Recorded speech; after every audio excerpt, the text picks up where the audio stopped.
السلام علیکم ورحمۃ اللہ، کیسے ہیں آپ؟ ٹھیک ہیں؟ حضرت خضر علیہ السلام کی جو سٹوری ہے وہ تو آپ سب کو معلوم ہوگی کہ جو حضرت موسیٰ علیہ السلام جب ان کے پاس آئے تو انہوں نے 3 ایونٹس ایسے کیے جس پہ حضرت موسیٰ علیہ السلام کو اپیرنٹلی آبجیکشن ہوا، پھر بعد میں انہوں نے کلیریفائی بھی کیا کہ کیوں ہوا۔ اب یہ ایونٹ جو ہیں یہ باقاعدہ قرآن میں آئے ہیں۔ حضرت خضر علیہ السلام کو ان ایونٹس کا کیسے پتہ تھا؟ یا تو یہ ہے کہ وہ نبی تھے اور اللہ تعالیٰ نے ان کو وحی کے تھرو یہ انفارمیشن جو ہے وہ دے دی تھی۔ تو I was just going through that story in which he killed a child and comparing it with one of the movies, Hollywood movies، بڑی مشہور مووی ہے ٹرمینیٹر، کہ مشینز جو ہیں وہ فیوچر سے پاسٹ میں آتی ہیں ایک بچے کو مارنے کے لیے، کیونکہ فیوچر میں وہی بچہ ان مشینز کو کل کرنے کے لیے ایک کاز بنتا ہے، مارنے کے لیے ایک ریزن بنتا ہے، تو وہ مشینز پاسٹ میں آتی ہیں۔ تو اگر ہم اس کو دیکھیں کہ یہ کس طرح انہوں نے انسپائرڈ ہو کے یہ مووی بنائی ہے، کہ حضرت خضر علیہ السلام میں بھی ہی could have been، I cannot say anything with a verdict، maybe he was a time traveler، جو ٹائم ٹریول کر کے آئے پاسٹ میں، اور ان کو پتہ تھا کہ فیوچر میں ایک بچہ ہے وہ اس طرح ہوگا جو اپنے ماں باپ کے لیے جو ہے نافرمان بنے گا۔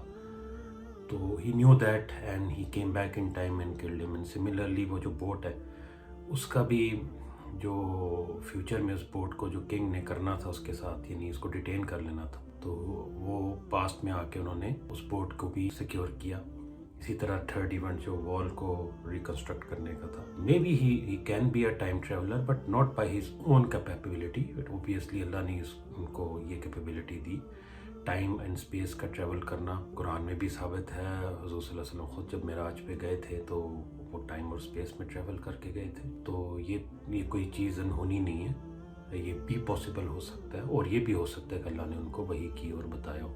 بٹ دا تھنگ از، وہ جو مووی کا جو تھیم تھا ٹرمینیٹر کا، وہ یہی ایسے ہی تھا کہ فیوچر میں اس بچے نے ان مشینز کو ختم کرنا تھا، اور وہ مشینز پاسٹ میں آ کے اس بچے کو ختم کرنا چاہ رہی تھی۔ تو that was a very interesting part of the story, اور میں چاہتا تھا کہ آپ لوگوں سے شیئر کروں، اپنی تھاٹس بھی بتائیے گا اس معاملے میں۔ اینی وے، اسٹوریز جتنی بھی قرآن میں ہیں ان سب کے سب جو ہے ہمارے لیے بہت لیسن کیری کرتی ہیں۔ We have so many things to learn and implement in our daily life from those stories, اور آپ ہر دفعہ پڑھیں گے، every time you will come up with a new lesson, with a new thing to implement in your life. So میری request ہے کہ قرآن کو آپ پڑھیں، ڈیپ ڈائیو کریں، تبھی آپ کو قرآن کی بیوٹی نظر آئے گی۔ جس طرح آپ نے سنورکلنگ سنا ہوگا، کہ سنورکلنگ کرتے ہیں کہ وہ فل پہن کے نا بریدنگ اپریٹس، اور پانی میں آپ جاتے ہیں، تھوڑا سا نیچے آپ سٹے کرتے ہیں اور دیکھتے ہیں کہ کتنی خوبصورت لائف ہے سمندر کی، اور وہ چیزیں جو آپ اوپر سے سطحی طور پہ یا سرفیس لیول پہ آپ نہیں دیکھ سکتے، وہ آپ ڈیپ سی میں جا کے دیکھتے ہیں۔ یا پھر کچھ ایسے ریسٹورنٹس آج کل بنے ہیں جو کہ تھوڑے سے نیچے ہیں ڈیپ سی میں، یہ جو فیریز چلتی ہیں ان میں بھی ایک پورشن ہوتا ہے جو آپ کو سی کا ویو دیتا ہے، تو جتنا آپ ڈیپ جاتے ہیں آپ کو سی کی بیوٹی اتنی نظر آتی ہے۔ تو قرآن میں بھی ڈیپ ڈائیو کریں، جب دیکھیں کہ ہر لیول پہ آپ کو ایک نئی انفارمیشن، جتنا ڈیپ جائیں گے اتنی آپ کو نئی انفارمیشن ملے گی۔ تو قرآن کا عالم مکمل طور پہ تو کوئی بھی کلیم نہیں کر سکتا۔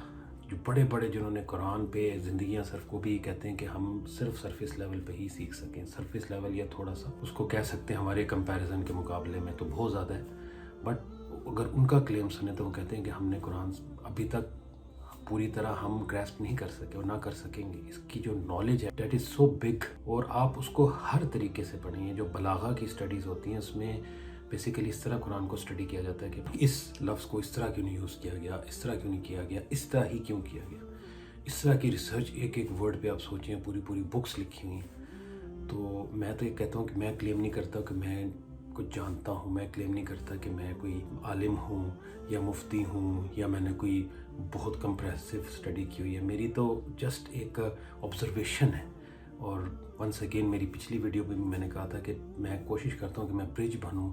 وہ جو علماء ہیں جنہوں نے قرآن کی اسٹڈی کی ہوئی ہے، ڈیپ اسٹڈی کی ہوئی ہے، ان کو لنک کریں وہ نوجوان نسل سے جو کہ اس وقت بہت دور جا رہی ہے، ان کو اٹریکٹ کریں اس طرف، اور وہ اپنی زندگی کا جو آبجیکٹیو ہے وہ سمجھیں اور وہ اسٹڈی سٹارٹ کریں قرآن کی، اور اسی طریقے سے ہماری نجات ہے۔ دیکھیں فتنہ ایسے ہیں جیسے سونامی آتا ہے اور پانی فلو کر رہا ہے، اور اس صورت میں اگر کوئی رسی پھینکتا ہے تو وہ بندہ جو فلو کر رہا ہے وہ رسی پکڑے گا. یہ بات میں نے اپنی پچھلی ویڈیو میں بھی آپ کو بتائی تھی. تو یہ قرآن وہ رسی ہے، اور یہ جو فلو ہے اسلام فتنوں کا، تو قرآن کے ساتھ اٹیچ ہوں گے تبھی ہم بچ سکیں گے. تو میری گزارش ہے آپ سے کہ نیت تو کریں سٹارٹ کرنے کی. شیطان کے بہت وسوسے ہیں کہ ابھی تو بہت کچھ کرنا ہے زندگی میں، ابھی تو پڑھائی کرنی ہے، ابھی جابز ہیں، ابھی پروموشنز لینی ہیں، پھر دیکھیں گے. تو ڈونٹ ویٹ. آپ دن میں 5 منٹ، 10 منٹ، 15 منٹ جتنا بھی نکال سکتے ہیں آپ شروع کریں. ترجمے سے شروع کریں، عربی شروع کریں. ہمارے نعمان علی خان جو ہیں استاد نعمان علی خان کا ٹیکسس میں ان کا ہے بین انسٹیٹیوٹ، اور یہ آن لائن ان کی ویڈیوز بھی موجود ہیں. ان کا ایک پلیٹ فارم ہے جس کو آپ جوائن کر کے ان کا کورس جوائن کر سکتے ہیں، اور وہ اتنے اچھے طریقے سے پڑھاتے ہیں. تو یہ نہیں، ہمارے پاس سچ کوئی ایکسکیوز نہیں ہے اس سے نہ کرنے کا کہ ہمیں تو عربی میں ہے، ہماری تو زبانی اردو ہے، قرآن عربی میں ہے. You have opportunity for everything. اللہ نے آپ کو دیا، بس نیت کی بات ہے. نیت کریں، اللہ تعالیٰ آپ کی ہیلپ کرے گا. اور قرآن کے جو آپ سٹارٹ کریں، ضروری نہیں کہ آپ کمپلیٹ کر سکیں. اللہ تعالیٰ آپ کو آپ کی نیت پہ، آپ کی ایفرٹس پہ جو ہے ریوارڈ دیں گے. وہ ہم سے بہتر جانتے ہیں، ہمارے خالق ہے. تو اللہ تعالیٰ ہمیں توفیق دے ان سب باتوں پہ عمل کرنے کی. میں ونس اگین یہی کہوں گا کہ میری کوئی اتنی خاص نالج نہیں ہے. What I am trying to do is to just share my thoughts. اور ونس اگین آپ سے ایک ریکویسٹ ہے کہ ہمارے اس چینل کو، کیونکہ یہ ابھی گرو کر رہا ہے، آپ اس کو لائک کریں، سبسکرائب کریں، اور بیل آئیکن پہ بھی کلک کریں تاکہ ہماری فیوچر ویڈیوز آپ تک پہنچ سکیں. ٹھیک ہے، بہت شکریہ، جزاک اللہ خیر.